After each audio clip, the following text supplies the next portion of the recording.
os preços das commodities lá em Chicago explodiram no dia de hoje. Altas importantes para a soja, para o milho e também para o trigo. A gente quer entender a motivação, obviamente, desse movimento lá em Chicago e principalmente entender se é uma tendência, né? Esse movimento de alta aí, se veio realmente para ficar e se veio sinalizar um novo patamar de preços aí para os produtos agrícolas. Quem nos ajuda nesse entendimento é Vlamir Brandalize, tá aqui com a gente. Seja bem-vindo, meu caro, direto lá da Brandalize Consult, trazendo, portanto, as justificativas aqui para a gente. O que aconteceu hoje, Vlamir? O que fez esses preços explodirem lá em Chicago? A gente está falando de trigo com alta de mais de 40 pontos, a gente está falando de uma soja aí com alta na casa dos 30 pontos, milho também ali bem próximo de 20 pontos nos principais vencimentos, Vlamir. O que aconteceu, hein? Boa tarde, Alex. Ô, Alex, seja bem-vindo. Eu já achei que você ia falar árabe aí na chegada, né? Pois é. Foi uma semaninha de aprendizado, viu, Vlamir? Foi muito legal. Isso faz bem, né? Vocês são craque de bola, merece. Mas vamos lá, Alex. Hoje eu não estou nem no escritório lá em Curitiba, estou aqui em Santa Catarina, num evento aqui. E esse fator Putin aí, desde ontem à noite, né? Eu acompanhei na madrugada o pronunciamento dele, ele anunciando que ele está aceitando as duas províncias, os estados ali da Lugansk e Donetsk, como os estados livres e automaticamente, como tem uma grande fatia ali da população desses dois locais que são de russos, estavam rebelados lá tentando se separar da Ucrânia. Na realidade, eles querem fazer parte da Rússia, né? Eles acreditam que a vida russa é melhor do que a vida ucraniana. E então o Putin pegou o gancho e acabou fazendo um pronunciamento, apontando que vai aceitar essa situação deles e automaticamente, ao mesmo tempo, há indicativos que ele vai colocar parte dos seus militares aí para proteger os cidadãos russos que estão nesses locais. Ou seja, basicamente o que aconteceu com a Crimeia nos anos anteriores, em que a Crimeia foi colocada como Estado independente, os russos chegaram, tomaram conta e hoje é um Estado independente, mas dependente da Rússia. Então esse é o fator mais importante, porque os principais líderes internacionais, o Biden, aí, o próprio primeiro-ministro inglês, eles não conseguiram fazer pressão. Então, o Biden aparentemente é muito fraco nessas negociações internacionais e o Putin acabou levando vantagem. E isso o mercado respondeu rapidamente, né, com disparada de petróleo, que a Rússia é grande exportadora de petróleo, puxando as demais commodities, né, o petróleo lá em Londres acabou indo pertinho de $100 o barril. As commodities em geral aí também puxadas, né, principalmente porque a Rússia é o maior exportador mundial de trigo e muitos países dependem do trigo da Rússia, e qualquer atividade, qualquer bloqueio que possa ter aí de sanções contra a Rússia pode faltar trigo aí em muitos locais, então o mercado puxando o trigo. O trigo ajuda o milho, né, no caso, que o trigo também faz parte dos fundamentos de apoio do milho. E junto a isso, o milho também é alta justamente pelo petróleo, né? Então o etanol de milho valorizado e valorizando o milho. A soja também foi levada na avalanche, né? Foi uma avalanche justamente puxando forte para cima.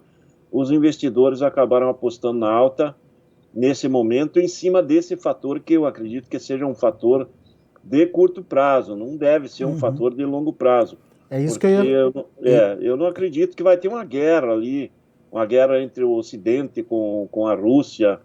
Eu acho que vai ficar mais nessa briga diplomática e os russos vão chegando e vão tomando conta, mais ou menos como ocorreu lá na Crimeia, e as sanções que vão ser colocadas em cima da Rússia vão ser as mesmas sanções, porque há muito temor, né? Os próprios a Europa depende do gás da Rússia, e estão no inverno ainda, então é complicado o pessoal colocar algum fator aí em cima da Rússia para prejudicar efetivamente a Rússia é muito difícil. Então hoje dá para dizer assim, o Putin está com a faca e o queijo na mão e ele começou a comer o queijo, né? Essa situação, né, Alex? E o mercado das commodities em geral, ele reagiu forte, né? Pois é, mas de novo, né, Vlamir, é aquele fator surpresa, aquele fato que acontece sem estar dentro daquela caixinha que a gente costuma acompanhar para medir aí para onde vai o mercado. Você me disse que pode ter um efeito curto sobre as cotações, mas imaginando que isso é um efeito passageiro, e levando em consideração o que a gente ainda tem de fundamento para os preços, o que a gente pode dizer? 16,30, que é o patamar que chegou hoje, é um novo patamar de preço? Olha, Alex, dá para dizer assim que, com todo esse atrito, essa alta, ele fortaleceu sim a soja para patamares maiores. Agora vai depender dessa questão aí da sequência aí da queda de braço aí da Rússia com os demais, mas nós temos que levar em consideração, Alex, também o lado do nosso maior importador mundial de soja. A China já anunciou essa semana que vai começar a fazer leilões de soja aí para deixar as indústrias mais abastecidas sem a necessidade de estar comprando soja com valores aí que está hoje aí de soja 16,30, 16,40 e prêmio de 120, 130, que ela fica bem acima do valor que daria o mínimo de margem para operar lá na China. Hoje, nesses valores de prêmio e de Chicago, dá margem negativa na China, e o principal fator é que o governo chinês não quer inflação, então ele vai apoiar o setor industrial com venda de estoques. A China tem mais de 34 milhões de toneladas em estoque, metade do estoque mundial de soja está lá, e eles vão usar isso aí como argumento para deixar o mercado, até que o mercado se acomode, aí vem a condição mais tranquila para frente, né, Alex? E essa semana tem mais fator, né? A partir de quinta-feira, amanhã é véspera da reunião do Outlook Forum, então é uma semana que era para só ter o Outlook Forum, agora com cheio de emoções, né, Alex? Vamos ver o que o pessoal do USA vai ver agora na última hora aí, se eles vão mudar números, o que vai acontecer lá a partir de quinta-feira, né? O problema da perspectiva de mudança de área lá era o custo dos fertilizantes, né, Vlamir? E que no caso do milho estava muito alto. Mas a ureia me parece que deu uma barrigada aí, caiu um pouquinho aí. Isso muda os planos, na sua opinião, do produtor? Não muda, né, Alex? Porque o segundo maior exportador de ureia do mundo é a Rússia também, né? Veja como é. E hoje a ureia deu uma puxada forte lá fora. Hoje subiu também. Então, automaticamente, vamos. Essa expectativa que a ureia estava baixando, estava recuando e dando mais condição para ele plantar o milho, mudou agora hoje. pode mudar tudo. Não sei se os técnicos do USDA vão chegar lá com a cabecinha fechada, já com os números prontos, ou eles vão discutir aí essa nova situação para ver, para se posicionar. Eu acredito que eles vão que a lógica era trazer um crescimento de soja de uns 2 milhões de hectares e redução do milho. Agora, vamos ver o que vem pela frente, né? Pode ser que alguma novidade saia de lá também, né? Porque é uma semana de emoção, né? Em se confirmando esse crescimento da área de soja, um volume ou um percentual de crescimento que pode impactar, pode pressionar as cotações, Vlamir? Olha, em princípio, um pouco sim, né? Ele cria um limitante, um limitador de altas, de novas altas, porque se você crescer 2 milhões de hectares, você começa a nova temporada dos Estados Unidos com potencial aí de colher 130 milhões de toneladas. Então você recupera um pouco das perdas que teve aqui na América do Sul. Não vai ser o primeiro ano que vai recuperar tudo, ainda vamos continuar com estoques baixos, mas o mercado acaba acomodando um pouquinho, ele acaba sendo limitado, né? E aí ele tende, se confirmado isso, ele tenderia a perder os 16 novamente lá, porque o 16 hoje, basicamente, ele está atrelado a esse movimento da Rússia, né? Porque não teve fundamentos para isso, efetivamente, porque não está tendo grandes compras da China, né? Dá para ver que na semana passada os embarques americanos para a China eles não foram grandes, foram menores que a da semana anterior. Hoje eles compraram soja americana, mas foi 132 mil toneladas, são volumes pequenos, né, para o padrão China. Então, é sinal de que os chineses aí, com o anúncio de vender estoque e segurar as compras, podem começar a acomodar o mercado, né? Vlamir, essa alta de Chicago chegou para o produtor brasileiro? Chegou no preço da soja por aqui no Brasil? Todo mundo que esperava que ia chegar, né, Alex? Todo mundo acreditando, mas como nós tivemos dólar em forte baixa, 1% praticamente, e os prêmios aí recuando 20 pontos, alguns casos, em alguns meses, até 30 pontos abaixo do que estava na sexta-feira, acabou meio anulando os ganhos, né? Hoje, melhores posições aí era comprador no Porto Rio Grande a R$ 206, R$ 207. Comprador na indústria gaúcha, R$ 208, talvez pagando um pouquinho mais se aparecesse oferta. Já teve E melhor que isso, né? a semana passada pagou um pouco mais. Semana passada pagava 210 no CIP É. Indústria, pagou 208 no Porto, para soja de curto prazo, né? A soja do meio do ano na faixa de R$ 200, a semana passada estava pagando 202. Hoje Paranaguá estava indicando 195 a 200, depende do mês, né? Quanto mais curto, mais os níveis mais baixos, aí para março, abril, e os 200 lá para julho. E a semana passada chegou a pagar 202, então o mercado comprador ele recuou, os vendedores subiram, os vendedores de soja puxaram os níveis, o vendedor que estava querendo 170 de prêmio aí, hoje 175 em algum momento, sobre Chicago, mas não vi ninguém falando em negócio, mas os Né? vendedores puxaram para um lado e o comprador para o outro, e acabou não se encontrando e Poucos via sem negócio. negócios. Vamos ver como é que vai andar amanhã, mas amanhã talvez tenha condições de fazer bons negócios, em função dessa alta, mesmo com o prêmio menor aí, e dólar, mas as posições estão bem atrativas. Talvez amanhã tenha oportunidade para o produtor fazer e aproveitar, né? Porque essa crise da Rússia aí, a expectativa é que ela não dure muito tempo, né? Uhum. Então, depois que ela perder forças, ela começa a pressionar negativamente. E na quinta e sexta-feira, se o USDA anunciar uma área menor do que 2 milhões de hectares de avanço da soja, também seria um fator negativo, porque o É. mercado hoje já trabalha com a ideia de 2 milhões de hectares de aumento de área de soja. Uhum. E se ele vier menor que isso, seria um fator até negativo lá, né, na Bolsa. Vlamir, a gente tem então a demanda da China, que você bem explicou que tende a pisar no freio aí em função do próprio governo liberar estoques para evitar a inflação por lá. A gente tem a oferta americana, que é um fator que pode trazer alguma novidade, principalmente com o outlook que deve acontecer aí nos próximos dias. E a questão da oferta aqui na América do Sul, ainda ela pode ser um fator de motivação aí de variação de preços ou já está dada a oferta por aqui?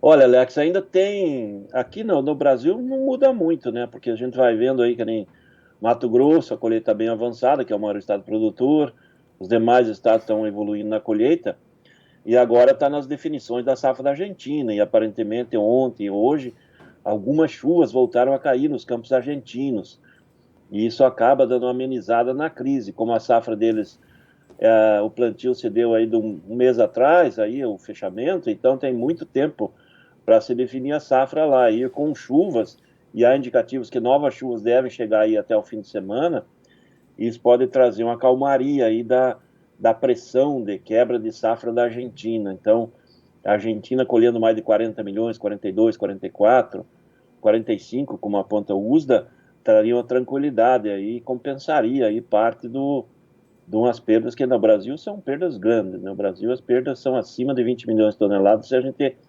avaliar os estados do Sul e o Mato Grosso do Sul. Mas o mercado estava esperando que a Argentina também sofresse mais com a laninha agora, com o clima, né? Mas essas chuvas aí pode surpreender um pouco e dar uma condição melhor lá e seria mais um fator aí que limitante de novas altas, vamos dizer assim, né? Não para fazer o mercado despencar, né? Não, no momento não tem nenhum fator aí para fazer o mercado despencar. Ele só tem fatores limitantes aí que poderia dificultar novas altas e fazer uma acomodação, né? Que momento é esse para o produtor brasileiro, Vlamir? Momento bom aí, Alex, porque mesmo com o dólar a 5, as cotações estão dentro de patamares históricos, né? E o que a gente vê é que o produtor não está querendo vender muita coisa. E para aquele que está colhendo uma boa safra, é um momento interessante. Se olhar os valores em dólares que o produtor está recebendo, são valores muito interessantes. A gente brinca, nós estamos num momento de cavalinho encilhado a favor do produtor, porque ninguém garante que esses níveis vão ficar aí depois que se definir o que vai se plantar nos Estados Unidos, que se definiu a safra argentina que poderia não ter perdas. Então, aparentemente, nós estamos andando no topo da montanha, né? Porque do outro lado da montanha tem a China, e a China já apontou que a soja entre prêmio e Chicago, né, a somatória do prêmio com Chicago, acima de 17 dólares o bushel na origem, ele já não dá margem de esmagamento, e aí o governo vai dar sinais e vai entrar com venda de estoque. Então, eles já deram o sinal aí dos valores limites, e nós estamos acima do limite aí do principal comprador mundial, né? Muito bom. Meu amigo, obrigado mais uma vez pela sua participação. Importante entender os próximos passos e principalmente entender como fatores externos, aqueles que a gente já está acostumado a analisar, podem influenciar aí no rumo das cotações, né, Wlamir? E isso é importante também pelo fato de trazer oportunidade aí para o produtor de participar do mercado. Como você bem disse, é um momento interessante aí de se pensar em negociar. Muito obrigado. É isso aí, Lex. Volte sempre, Wlamir. É isso aí, Lex. Um abraço a todos aí. Boa colheita aí para quem está no campo. É isso aí. Até a próxima. Valeu, abraço.